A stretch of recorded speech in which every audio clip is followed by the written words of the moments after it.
तो हम शुरू करने जा रहे हैं cellular level organisation, structure and function of cell.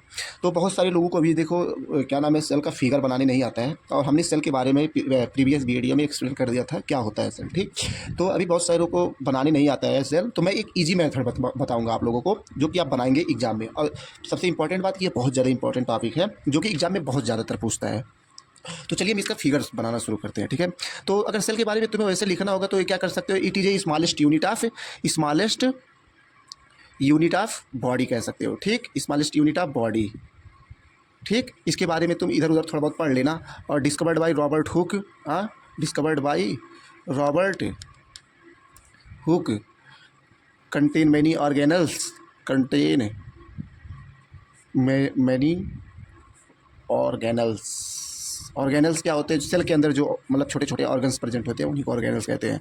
हमारा बॉडी अप्रॉक्स 2 से 3 ट्रिलियन सेल से मिलके बना होता है, ठीक। एक एवरेज ह्यूमन बॉडी मिलके बना हुआ होता है, ठीक। और तुम्हें अब देखो ये तो इतना पता चल गया। अब हम सीधे सीधे इसका स्ट्रक्चर आते हैं।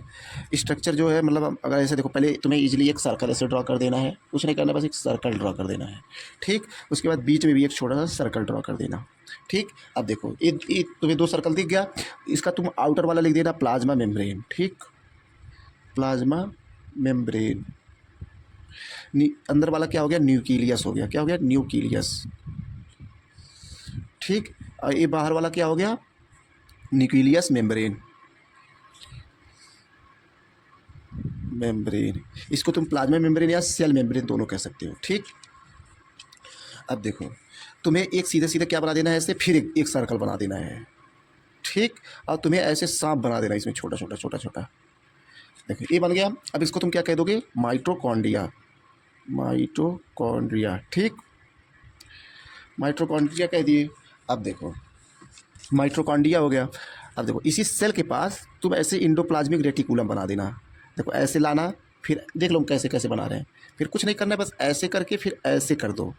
देख रहे हो, ऐसे 2-3 लेयर, ऐसे 2-3 लेयर, ऐसे 2-3 लेयर, ऐसे 2-3 लेयर, ऐसे 2-3 लेयर, ऐसे 2-3 लेयर बना दो, ठीक। बना दिए। अब ये क्या हो गया, इंडोप्लाज्मिक रेटिकुलम हो गया, यानी ER, इंडोप्लाज्मिक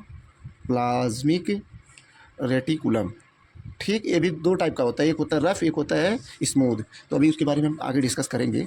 तो ये हो गया। अब देखो अब एक गोल्जी बॉडीज़ होता है, या गोल्जी अपरेटस उसे कह देते हैं, लेकिन गोल्जी बॉडीज़ बोलोगे तो आसान रहेगा। तो इसको तुम ऐसे ऐसे देख लो, कुछ करना नहीं, बस तुमको सर्कल बनाना है, बस ऐसे एक बुद्ध दे दो, फिर ऐसे करके देखो। ये कोई वो नहीं है कि बस तुम एग्जैक्ट जैसे बुक में दिया वैसे बनाओ, ऐसे तुम गोल्जी बॉडीज़ बना सकते हो, ठीक। गोल्जी बॉडीज़, ठीक। अब देखो इसी पे यहाँ पे क्या होता है, राइबोसोम्स जो होते हैं ऐसे अटैच्ड होते हैं, ठीक। राइबोसोम्स हो गए, ठीक। अब देखो यहाँ ऐसे गोला बना देना, इसे क्या कर देना, लाइसोसोम्स लिख देना, लाइसोसोम्स। कुछ नहीं करना है, देख रहे हो ना, बस चारों तरफ बस गोला ही गोला बनाना है। अब ऐसे ऐसे ऐसे ऐसे ऐसे कर देना। यहाँ पे क्या हो जाएगा, इसे कर देना साइटोप्लाज्म। साइटो मतलब सेल होता है, प्लाज्म मतलब एक लिक्विड होता है, ठीक, जिसमें सभी ऑर्गेनल्स होते हैं। ये हो गया। और इतना हो गया, और क्या, और कुछ बच रहा है, देख लो, बस इतना हो गया। अब देखो इसके बारे में तुम्हें हल्का हल्का एक्सप्लेन मैं कर दूँ। देखो पहले बार माइटोकॉन्ड्रिया क्या करता है, mitochondria power house of the cell के नाम से जाना जाता है, ठीक। पावर हाउस ऑफ सेल, ठीक। दूसरा क्या है, पावर हाउस ऑफ सेल। और उसके बाद ATP formation, adenosine triphosphate,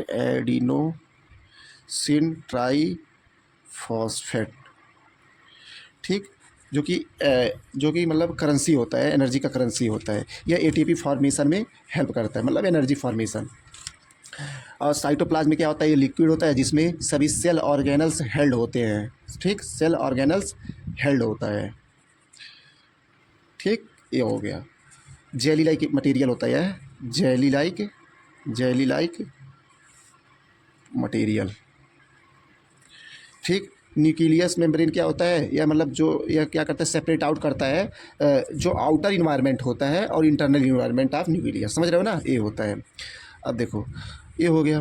nucleus क्या करता है, ये मतलब कंटेन करता है क्रोमोसोम्स जो कि इम्पोर्टेंट होता है सेल डिवीज़न में। ठीक, सेल डिवीज़न होगा नहीं तो फिर डेवलप नहीं हो पाएगा ह्यूमन बॉडीज़। तो ये हो गया। और गोल्जी बॉडीज़ क्या करता है, ये मटेरियल्स को ट्रांसपोर्ट करता है इधर से उधर। मान लो इधर कुछ चीज़ फॉर्मेशन हुआ तो नहीं, यहाँ से कोई चीज़ हुआ तो यहाँ से लेकर के फिर बाहर ले जाना, फिर उसके बाद से यहाँ बाहर से कुछ अंदर लाना, तो गोल्जी बॉडीज़ ये करता है।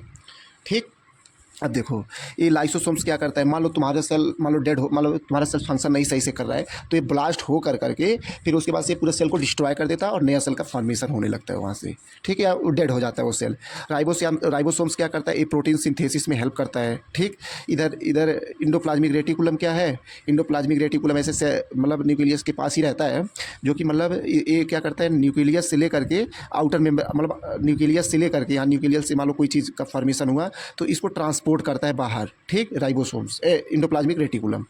तो ये हो गया। और राइबोसोम्स क्या करता है, राइबोसोम्स प्रोटीन सिंथेसिस में हेल्प करता है, जो कि मतलब मसल्स बिल्डिंग या मस्कुलर फॉर्म मतलब डेवलपमेंट में हेल्प करता है। ठीक, प्रोटीन सिंथेसिस करता है। बस इतना हो गया। बस तुमको इतने लिखना है और इसको 10 नंबर में तुम्हें बना के लिखना है। ठीक है, और ज़्यादा कुछ इसमें तुमको लिखना नहीं है बस। तो इसी के साथ वीडियो को एंड करते हैं।